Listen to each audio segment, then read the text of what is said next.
le numéro de téléphone du ministère vous sera communiqué, ainsi que les disponibilités de réception en ligne.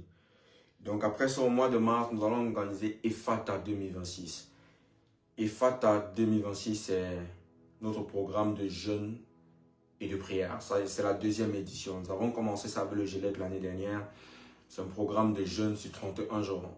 L'année dernière, on jeûnait de lundi à vendredi. On jeûne de minuit à 18h. Et on casse à 18h et on prie ensemble à partir de 22h. Cette année, l'année dernière, on prie ensemble de lundi à vendredi. Cette année, on va prier ensemble de lundi à lundi. Donc, durant tout le mois, ce sera 31 jours de prière et de jeûne. Et pour ceux qui ne comprennent pas, Ephata signifie ouvre-toi. Donc, tous les domaines de ta vie qui sont fermés seront ouverts au nom puissant de Jésus. Nous allons implorer, j'ai dit même implorer, nous allons répondre aux difficultés par le feu et par la puissance. Nous allons invoquer la puissance de Dieu dans toute situation qui est bloquée. Si le ciel est fermé sur ta vie, il va s'ouvrir au nom de Jésus. Ephata 2026, je crois que ça sera extrêmement dangereux.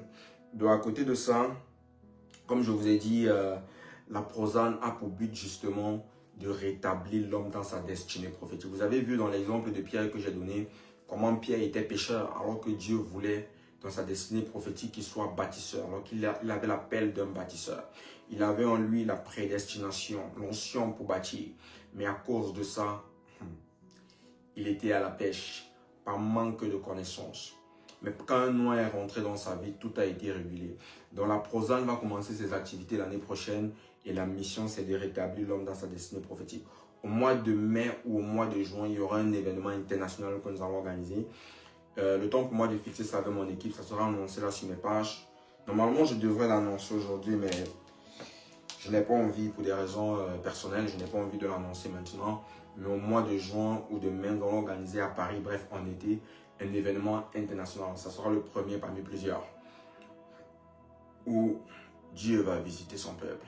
Et ça, c'est une vision que le Seigneur m'a donnée en 2020. Je reviendrai là-dessus durant l'année. Je crois que cette année 2026, décidément, parce que le ciel m'a libéré, mon père spirituel également m'a libéré, on va courir dans le ministère. Je serai plus présent dans le ministère. Et ceux qui se sont posé la question, mais Josué, pourquoi tu ne fais pas ci, pourquoi tu ne fais pas ça? Je pense qu'avec cet enseignement, vous avez compris. Je ne suis pas libre de mes mouvements.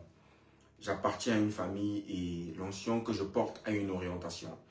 Donc celui qui m'a transféré l'onction m'aide à la gérer et m'accompagne pour que j'utilise le manteau prophétique qui m'a été confié. Donc ça ne dépend pas seulement de ma volonté, mais aussi de la sienne et du Saint-Esprit. D'accord? Voilà, c'était tout. N'hésitez pas à soutenir notre ministère, l'armée prophétique pour le salut des nations, en faisant des dons par les liens qui sont là, par les différents canaux. C'est vos dons qui nous permettent d'avancer dans l'achat du matériel. Si aujourd'hui vous nous écoutez là, c'est parce qu'on a du matériel de dernière génération qu'on utilise.